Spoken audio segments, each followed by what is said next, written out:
name's Rob McKie. I was a Forward Scout with 4R in Vietnam in 1971. Being a Forward Scout, I had to be aware of where we're going, the direction, be aware of the enemy, be aware of the mines and booby traps and everything else like that. And also you just had to also watch out for just little signs of broken twigs or something to say that the enemy were there or had just passed through here, or foot tracks or stuff like that. I was there to make a pathway, that's why I was called Pathfinder, make a pathway for us to get from point A to point B and make it safely. I had an Armalite gun, you had water bottles on the side. You also, just on either side, you had 2 pouches which carried your magazines, and as I said before, one magazine I had set up as with night rounds, which meant every 5th round was a phosphorus or a tracer, so you could see where your fire was going. And then generally water bottles. On the butt of your rifle you had a first aid bandage, so that if you or one of your mates got hit, you had a bandage straight with you all the time, or generally if you got hit, they just grab your bandage off you when they could apply a tourniquet onto your thing.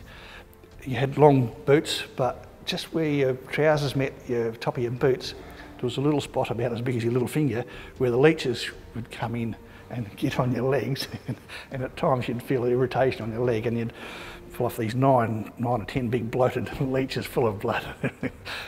Scorpions, snakes, everything, they're all there. The big scorpions were like juggies.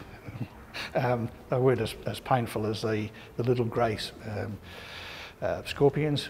Chomper ants, which were probably as big as your little finger again, and they were nearly all head, and you hear them coming across at night on your ground sheet, because you had a ground sheet and a mosquito net, and that's all you had to lie on.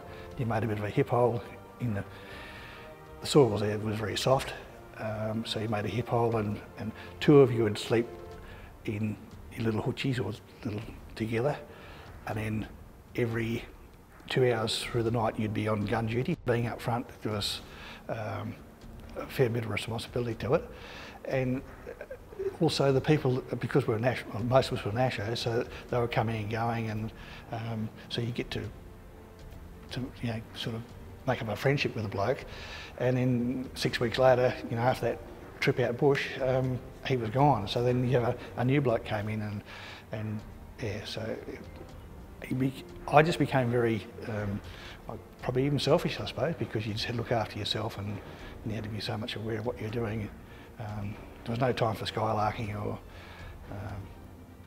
it's only probably now that, well, since I came back, I sort of realised what a position I was in, probably. I guess we're all a bit gung-ho, bulletproof. That's how we were, I suppose, but there was a great bit of responsibility on it, and being from the bush, I knew what to look for. Well, it was different bush to be compared to what I was used to, but yeah, it was all there. Coming back,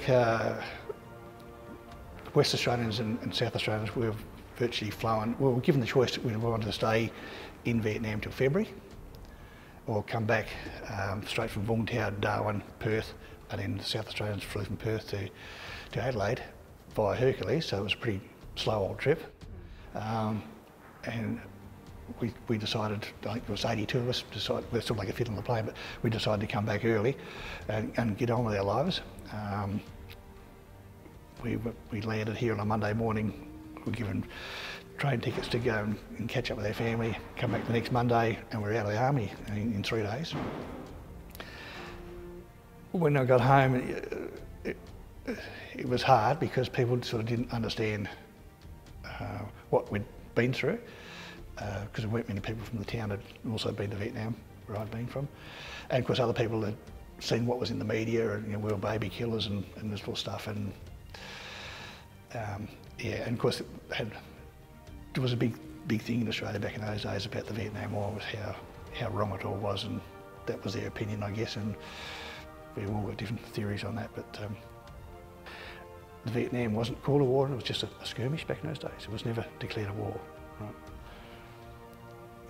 Camaraderie is a mateship. It's a bond that you develop through being friends or being thrown together like we were, and one, you sort of had to rely on other people, but also you had to also be responsible for yourself, but then you also had to rely on other people and hope that they did their job, because you're part of a group, a team, whether you're playing sport or whether you're actually fighting a war. So you had to hopefully that everything all came together, and then you got that bond because of what you went through.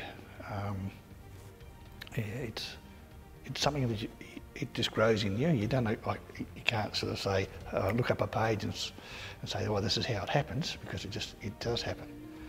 And it's a friendship that you make along the way. And it's only now that I sort of go back to a few reunions and I talk to the blokes, and we're probably more friends now than we were then, because it was just a scramble back then.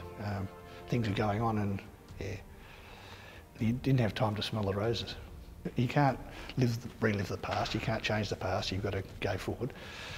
And yeah, you've got to make the best of what you can do and look forward to tomorrow.